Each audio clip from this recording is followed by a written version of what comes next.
Hello everyone, singer-songwriter James Hardiment here, and this is episode 5 of the Bridge to the Seaway podcast. And this is actually, you're wondering, well, 5th episode, where are the other 4? Well, they're actually over on SoundCloud. I did them as audio-only files, but I'm deciding I'm going to move it over to YouTube because, like I said, I want to post more regularly onto my YouTube channel as well to grow it because I haven't been posting regularly for a long time. Many of you subscribed to me may have subscribed due to the fact that I made a film back in 2011. It was a found footage movie called Wendigo, which I directed and starred in, along with many other talented people. So yeah, you're probably wondering, what are you doing now? And I've been working on music for many years now. That's primarily been my focus. Working on my songwriting. I started the channel with my former business partner, Brandon Rainey, and it used to be known as Vince Emerson Media. I started that, like I said, about 2010, 2011. We did some sketch comedy stuff with students we met at the University of Windsor, where I attended. And the BFA program that they were in, the actors, they would work with us on various skits and sketches, and it was a lot of fun. Times, that's how we got started. And then in the summer, we're like, hey, we want to do something big. So when we went home from school, we decided to plan out a feature-length film. And we did it. We did it, and obviously it got over 1.5 million views on YouTube, so thank you very much. And thank you to the over 5,000 people that have subscribed to the channel. And it might not have just been because of that. Brandon also released a video. It was a video game review, worst game in the world, and it was rather amusing. Unfortunately, like I said, I'm probably not going to do that anymore. So like I said, I hope you stick around. Maybe I'll find someone eventually to do more video game reviews. I don't know. There's quite a lot of people that do it. But my primary focus is now on the music and also this podcast, which sort of promotes my local area. It's sort of my stories in music, the people and places I meet, the traveling I do. If I go to local cafes or businesses, I kind of shout them out. Sometimes I interview a member of the community as well. That's usually going to be at the end of the program. So usually I sum up depending on how many blog articles I write in the week, I'll summarize those from my official website, www.jameshardiment.com, and you can check out the link in the description below if you'd like to check that out. And vinceemersonmedia.com does route to the same thing. So if you're looking, it's all there, all together. And on the homepage, I kind of summarize everything and what's happened over the years, just to kind of clarify for people who are, looking into, just taking a look on the website and, interested in the Vince Emerson Media stuff we worked on. So if I take you to the homepage, if you can see on the screen on the top corner, you've got lots of links here. You can listen to my podcast, read my blog, visit the YouTube channel, which you're already on, probably, if you're watching this. And there's also a shop if you want to get links to the Apple Music, Spotify, all that stuff for the music that I have released onto streaming services. So I'll quickly read to you the story so far of Vince Emerson Media and now James Hardiment, which is what I've rebranded everything as. Vince Emerson Media began in 2011 when James Hardiment and Brandon Rainey started a YouTube channel that aired various comedy sketches filmed while they attended university. In the summer that same year, the pair embarked on a feature-length film called Wendigo, which was a found-footage horror-style production that spanned 1 hour and 30 minutes in length. The film has been on YouTube since November of that year and has gained over 1 million views. And I believe it's 1.5 million as of saying this. After Wendigo, the duo penned a variety of comedy sketches and a 2-season sitcom in 2012 with stand-up comedian David Squeaky Wheels Robbins, who then went on to co-star in the short film Speechless. The film was 15 minutes in length and was inspired by classic after-school specials. If you remember those when you were a kid, if you grew up in my time, in the 90s, there was a lot of those. And even now there probably is some being made. I'm just not really following television too much. He was based in Windsor, Ontario, which is where we filmed a lot of that stuff. We filmed Wendigo, actually, in the Cornwall area for the most part, but then we went over to Windsor back for school, and most of the stuff we worked on in those early years of Vince Emerson Media was actually filmed in Windsor, Ontario. And for those of you who are not familiar with Canada, Windsor, Ontario is basically the border city to Detroit in the USA. So it's there's a river between the cities, and Detroit's on one side and Windsor's on the other. And again, that's what I attended university with Brandon at the time. So yeah, and like I said, as you can see on the website, there are links, embedded videos to the YouTube videos that I'm mentioning, so you can get easy access to those. I'm actually filming in my garage, and there's a lot of mosquitoes, so it's kind of fun. If I'm swatting, you'll know why. But yes, anyway, Rainey left the project in 2013 to pursue other dreams, and as of 2016, Hardiment has written, produced, and sung songs that were part of his 2017 album Wine. The collection is available to stream, download, and buy on compact disc, and unfortunately at the moment you can't buy it on compact disc, but I might bring that back because I'm starting to tour the local area soon. I want to, by the fall, I want to do my Wine album and also the brand new album coming out very shortly called Rescue Me, in which I've almost completed. So that's kind of exciting news. And yeah, so there's a link to Wine, which has over 45,000 views, which I'm very proud of.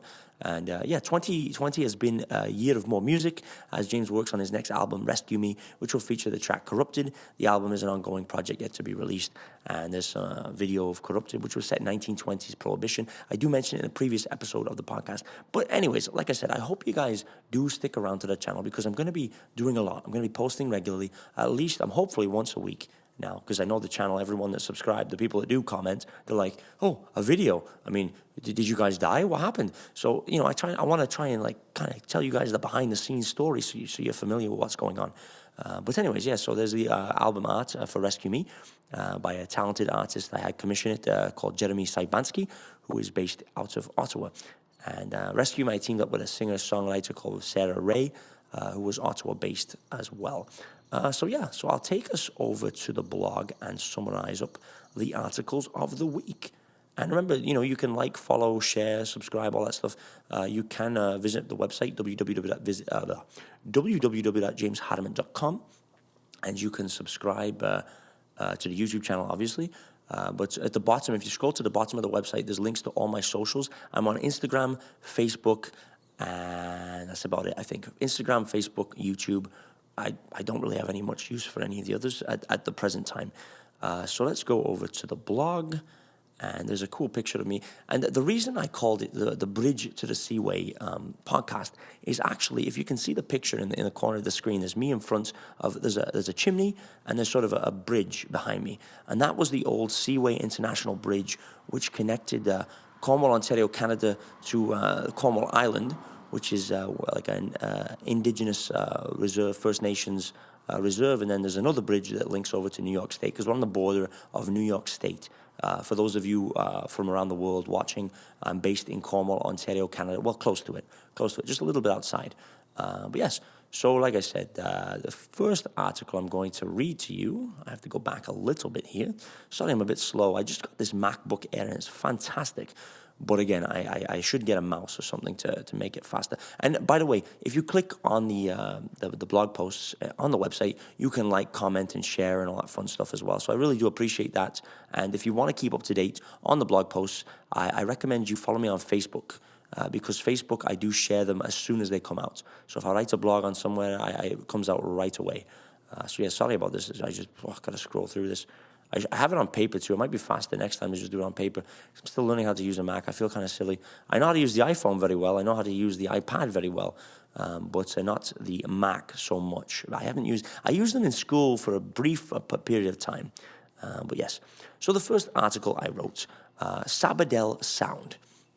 There's a nice picture of myself and the talented Ottawa-based actor, model, Marianne Lava. Last year, 2022, I composed the song, part of a larger collection to go onto my upcoming album. The album shall be called Rescue Me, after the song I released in the Easter of the same year. For those new to the blog, I'm a singer-songwriter called James Hardiment, who is based near Cornwall, Ontario, Canada. The track I worked on, I decided to call Sounds of Sabadell. Sabadell is a town in Spain where a certain sound was created in dance music back in the 1980s. Fast synthesizer riffs, lots of melody and harmony. It was a Spanish branch of the Italo disco style, which began in Italy and branched out across mainland Europe. It replaced 70s disco and features synthesizers, drum machines, with the occasional sax or guitar. The vocals were usually sung in English, sometimes mixed with other languages too. Artists such as David Lime, real name Jordi Cubino, pioneered the sound which dominated the dance music in Spain back then. He tended to sing the verses in English and then throw in some Italian words for the choruses. Check out songs such as Bambina and Bye Bye Mi Amor are examples of this. Great songs, by the way. You can find some pretty cool lip-sync TV performances from back then. There's an awesome one on a Japanese television program that features a whole team of backup dancers dressed in fun costumes. Holiday is dancing on the stage in an awesome black tuxedo paired with a white dress shirt and bow tie. I love how classy dance music was back then sometimes, and romantic too. Today it's all rude and crude party songs, or so it seems anyways. The sound, as I mentioned, has a big influence on me. I find myself listening to Spanish Italo disco the most. I love to dance to it. Other artists I should note include Daydream, Squash Gang Mars, and some next generation artists which I enjoy as Italo has made a comeback, including Vincent International and Style Love. The English is typically sung with a thick accent, which I find adds to the charm and makes it more European in flavour. I've written a few songs in the style, which have been so much fun. Mistletoe Lady, a Christmas track, Rescue Me, and Sounds of Sabadell. There are a few more in the works too. I look forward to releasing them all soon enough. Yes, I want to get the album out by the end of the year, hopefully anyways. Sounds of Sabadell is about dancing in the monsoon rain, wishing I was with the girl of my dreams, dancing together all night in Spain to the sounds of Sabadell. I shot the music video on my smartphone. My filmmaker friend Jake Adamson helped me record it. Jake is also based in Cornwall. We teamed up with actor and model Marianne Lava in the video, which features her and I strolling along the Rideau Canal together in Ottawa. It was a very fun shoot, so grateful for all the help from my friends. I added a VHS filter to the footage to make it appear like an old music video from the 1980s, and then I had my friend Duncan Fife record a sax solo as well. Very retro, which was what I was going for, and romantic. The song was mixed and mastered by audio engineer Josh Hart, who is Ottawa-based, as I mentioned before. If you need a song mixed or recorded, check out his website to get in touch. That's www.joshhartrecordings.com. And there is a link to the video I've embedded into the website, as you can see in the top corner of the screen. And like I said, just visit the website, www.jameshardiment.com, to see it's all there. So yes, I had such a blast with the project. I just released it onto YouTube this evening. Hope everyone enjoys the tune. I'm so happy with how it turned out in the end. Thanks for reading. That's all for now, James. So that's the end of the first article. And like I said, I posted that about a week or so ago, and it's already got just over 100 views, which is great because, like I said, I haven't been posting on the channel too much lately. But yes, I'm going to move on to the next article, which is the second of three. There's only three, and then I'm going to conclude the program with an interview from a special guest. So, yes, so this one is called Brockville Reawakens. The summer is getting closer now. Today was finally nice weather for a change. I was actually able to wear a tank top, begin to work on my natural tan on my arms. It's so surreal to think that a few days ago it was cold, grey, and miserable. That's how the weather is in Canada. For those reading from overseas or in other parts of North and South America, Ontario, the province, basically like a state I reside in, gets very hot and humid in the warmer times of year, May till around the fall months. In the winter, it gets bone-chillingly cold. Not necessarily as cold as more northern parts of the country. I live near the USA border, as do most Canadians. The communities further north in this vast land tend to be smaller in population. There are some larger cities, though, northward, but the largest Canadian cities are all near the USA in the southern parts of the nation. I took a visit today to a lovely little tea room called Cozy's, located in the heart of downtown Brockville, Ontario, Canada. I've done a piece on them before. For those new to the blog, my name is James Hardiment. I always mention this because, like I said, if you're coming to the blog for the first time, you might want to know who's writing it. I'm a singer-songwriter based near Cornwall, Ontario, Canada. It's a little border town that borders New York State in the USA. Brockville is also on the border, a little further down the St. Lawrence River, which divides the two countries apart from each other. Cozy's was having a special celebration in honor of the new King of England being crowned, King Charles III, in his coronation ceremony. They had sticky toffee pudding on the menu as a special item on top of the usual British delicacies, and it was absolutely fabulous. A picture of that British comedy show Ab Fab is on the walls, amongst others too. Abby Goodyear, the daughter of the owners Alison and Paul Goodyear, had baked them fresh today. It was so warm, rich, and sweet. My taste buds were delighted by the sweet British treat. I think the last time I've actually had the dessert was back in 2020 before the pandemic, when I went to visit my nana in the UK. It's sort of a spongy brown cake with toffee poured on top of it and a healthy dollop of whipped cream, sort of like a hat or crown on the cake. I also ordered a pot of tea, Yorkshire Gold, with milk as I usually do. The way us Brits like to drink our tea, I never could really get into the whole herbal and flavoured teas that are so popular over here. After dining at Cozy's, I said my goodbyes and ventured around downtown core, King Street specifically. The tea room is actually at 45 King Street West, very close to the courthouse, which is just up the hill on a side street, which divided the center with statues, fountains, lawns, and flowers. The fountain wasn't working yet. I imagine they will switch it on soon, now the snow is gone, but I'm not sure. I took a look up the area as well and discovered a bit about I took a look up that area as well and discovered a bit about the courthouse and its history. And as you can see, there's a picture of the courthouse and the statue above with the justice scales. Pictured the Leeds Grenville County Courthouse building. in the heart of Brockville and its downtown core. The building is steeped in lots of interesting history. And here is that history. Finally completed in 1843, the current courthouse that you see in the pictures above was designed in a neoclassical style by Toronto architect John George Howard. The actual construction of the building was led by a man named Benjamin Chaffee, who was a contractor based in the area at that time.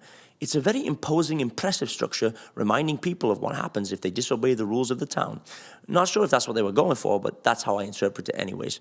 On top of that, I noticed a clock and a flagpole with a statue of a woman holding the scales of justice in her hand.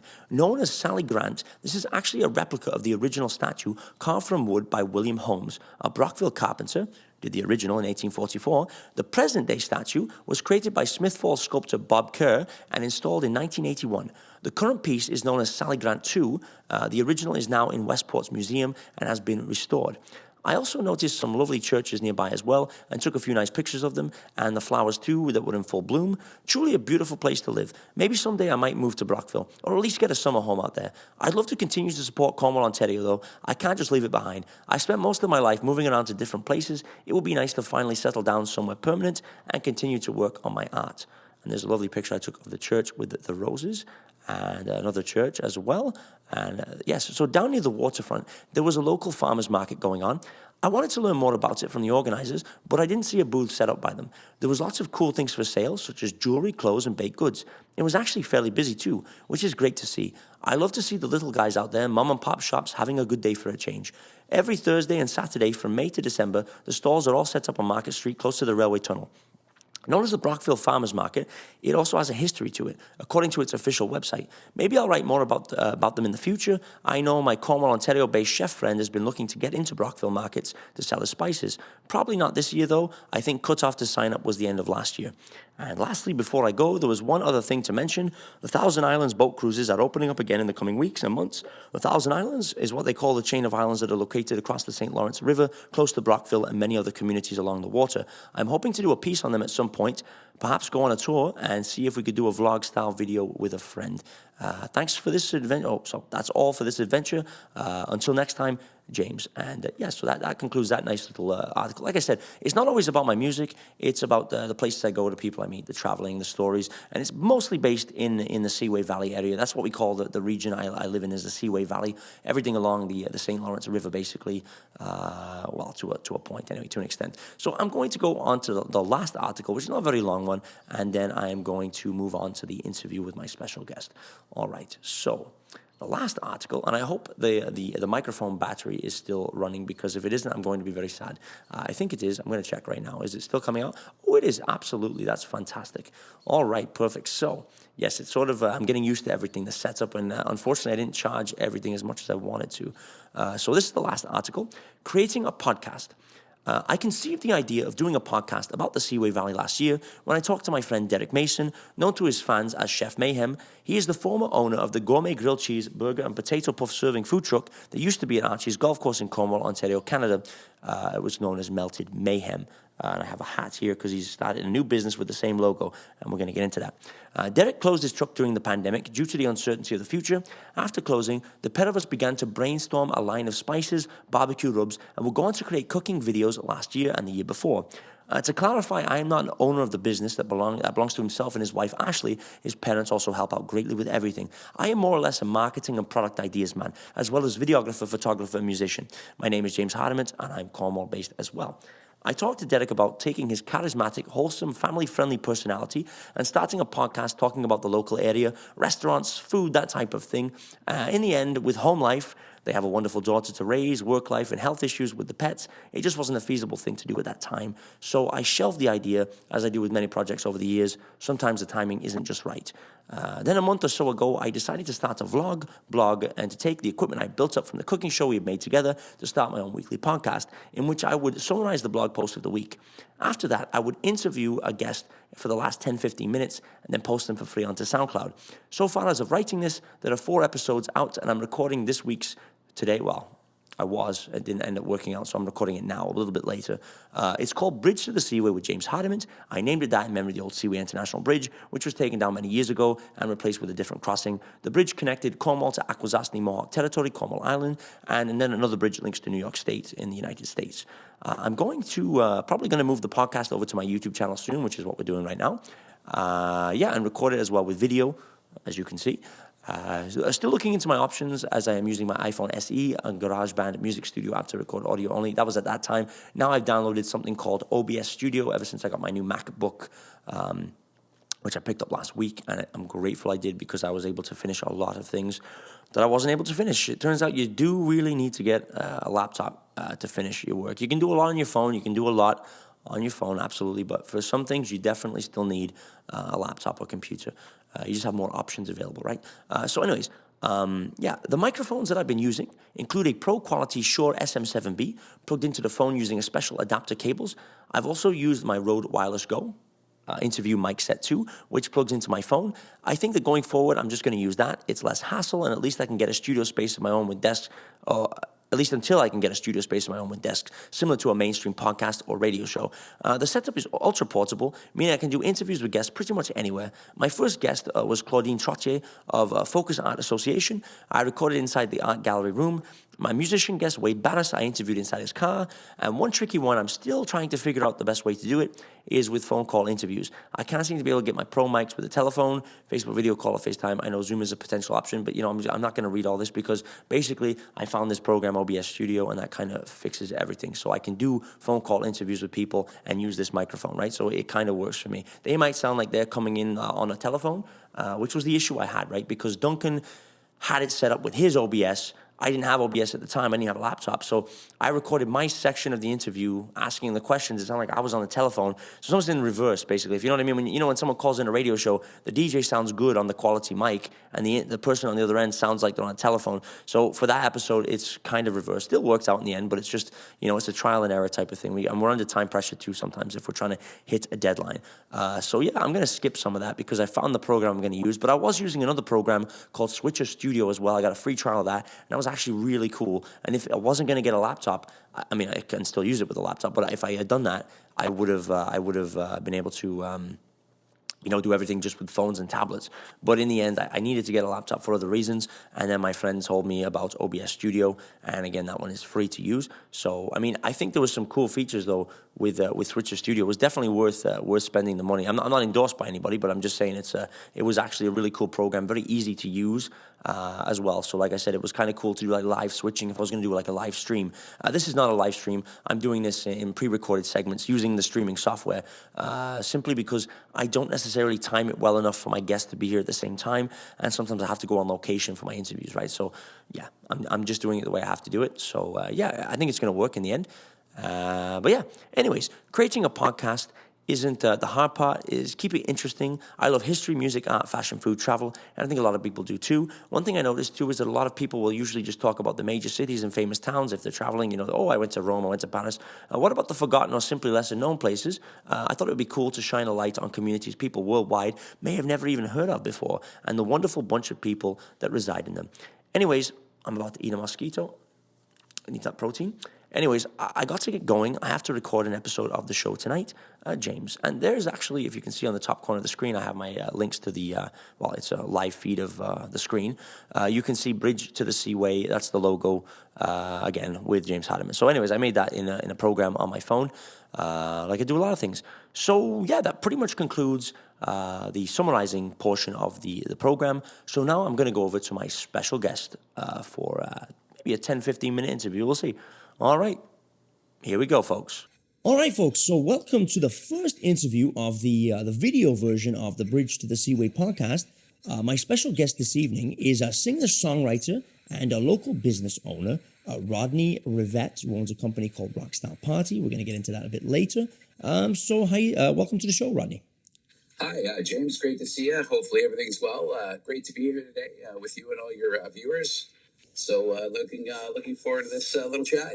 Yeah, let's hope it works this time. We just recorded it earlier, and it didn't work with the sound. It was good, everything was good, but Rodney's sound didn't come up. So I'm still figuring out the tweaks and everything, trying to perfect this. Like I said, I'm new to the MacBook and all that stuff, but like I said, I watched the tutorial, I went through everything, and there was a few things just not checked off properly. So, anyways, let's get into this. So, tell us a bit about yourself and how did you get started in your musical journey, making music?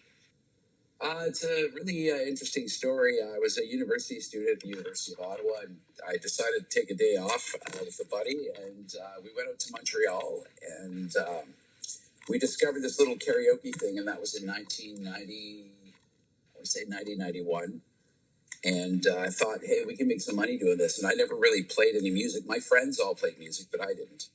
I was more into sports, and so we just we decided to start a karaoke business, and then somebody said, hey, I think you can sing. You should be in a band. So I'm like, okay, let's do that. So we joined a band and then started playing all over the place, and here we are today, 30 years later.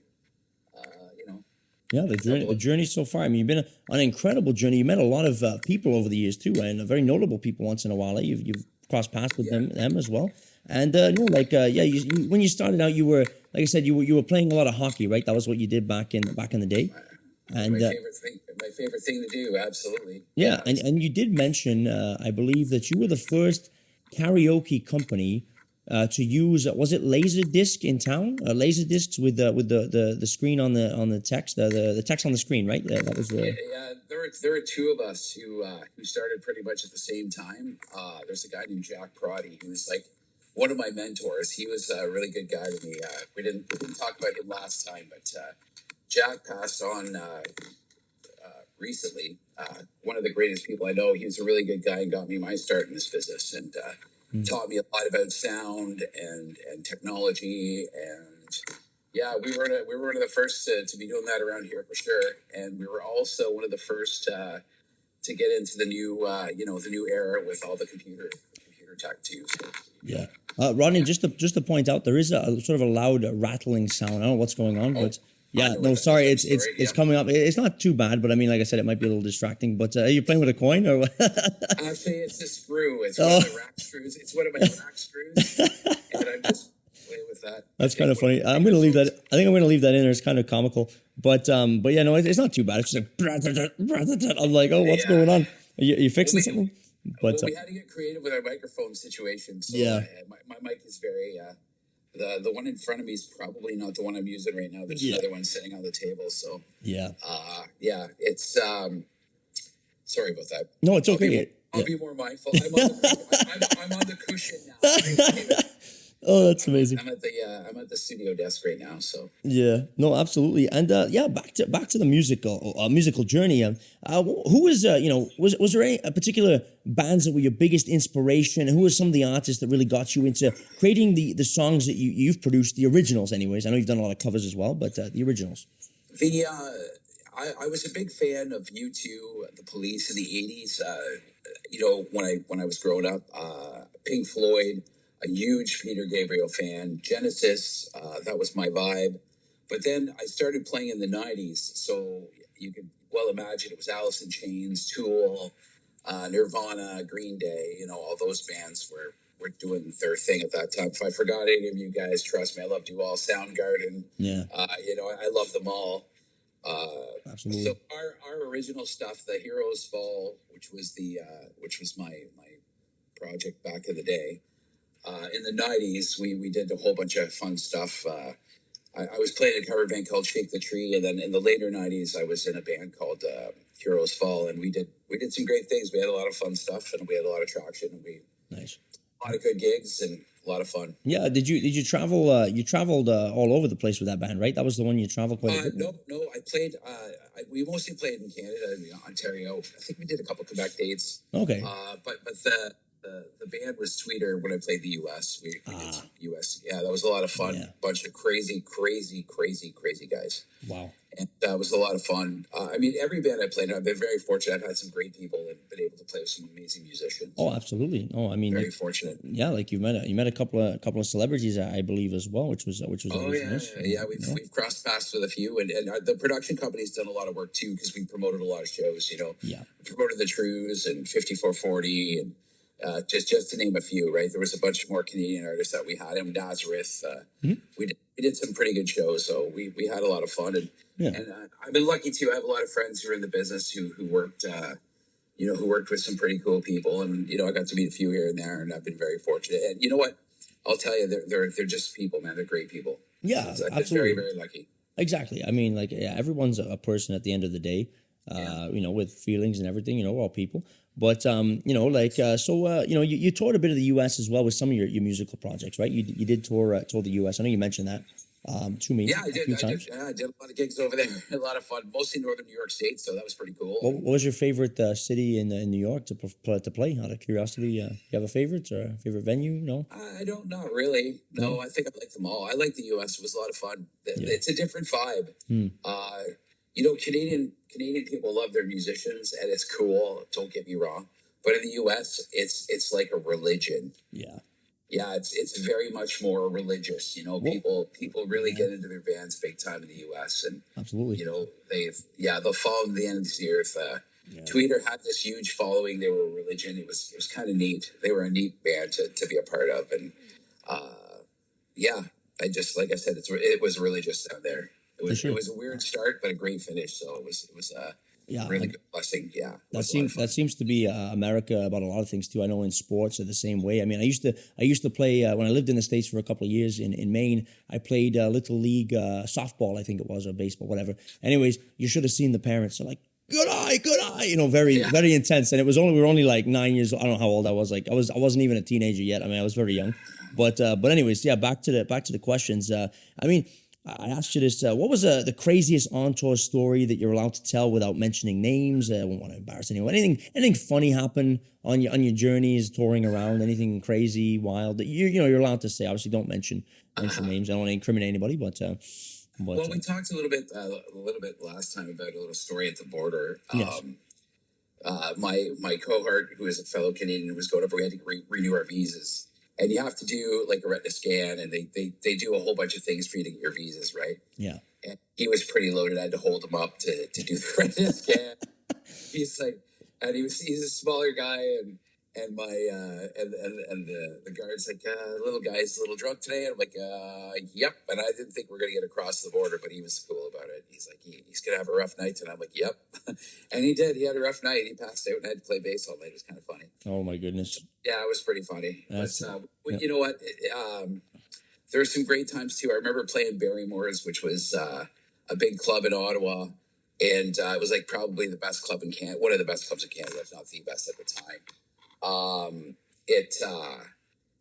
I just remember we were playing with Heroes Fall, and we were playing one of our signature tunes, and people were kind of bouncing in the audience, and you could feel the floor just vibing, like up and down and up and down. You could feel the vibe in the room. And it was I think it was an old church, if I'm not mistaken, and just multi-level, just a killer venue. The Stones played there, Tina Turner played there. Wow. Yeah, man, it was just like, for me, it was a religious experience. It was just beautiful. Yeah, no, because especially in a church, I mean, they're almost I don't know if it's an intentional design, but it's just the way the sound travels in the space, right? Like even if you hear the church pipe organs, it just carries through the room, like, you know what I mean? It's very it's very a good word for it, but it is kind of, how you're saying it, you feel the sound, right? That's what you're saying. You vibe, you definitely vibe it. You're vibing the crowd, and everybody's getting like, it's a good time. It's a really good time. Yeah, absolutely. We played a few old venues that had church like vibes to them, and let me tell you, just fantastic. You just feel it. It's great. Yeah, and you were saying you had a few original bands that you've been a part of, and I said I was gonna post links in the description below of the podcast episode, just linking to any Apple Music, iTunes links you want, Spotify, that sort of thing you want to shout out of your projects. I mean, if you want to mention a couple of the projects right now, like I know you've been performing, I've seen you perform live with Brothers Unplugged, which you were saying is sort of like a you and your musician friends getting together, just more of a for fun type of thing, right? Yeah, the Brothers Unplugged show is just basically four buddies who were like high school or some of us before primary school friends, who just get together and spend a night playing music together, having a blast. The offshoot, that's with Trevor Walsh, Mark Muir, and Ed Lozo. The last time we played, Brian Smith played with us because poor Ed had a flood in his basement. But those Yeah. things happen. But, Yeah. we just have a good time. It's a bunch of friends. We get together. We put on a great show. I think we put on a great show. We have a lot of fun. People enjoy it. It's a lot of fun, a lot of high energy stuff. And, but then I've been working in the studio with Boundary Road, John McIntosh and Boundary Road. I've been doing some stuff for him for his work, working on backing vocals. I just did a track last night for him. New track's going to sound really good, by the way. I'm anxious for that to drop. Nice. We dropped a bunch of songs with Boundary Road that did some great traction in the U.S. And Canada, so we're super excited about that. It's been a lot of fun working with them.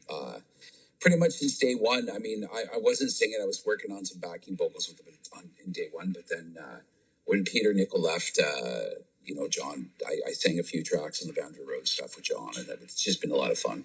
Yeah, no, I've heard John. I've had the honor and privilege of hearing John actually sing at the karaoke the one night. He might have come to two actually, but no, he's an amazing vocalist. Even yourself, like I really enjoy your vocals. You have such a nice voice, especially when you sing a lot of like what would I say, progressive rock sort of songs and alternative rock. You have a really nice voice. I mean, you do all kinds of genres, obviously, but I mean, that's some of your favorites, right? I mean, you get.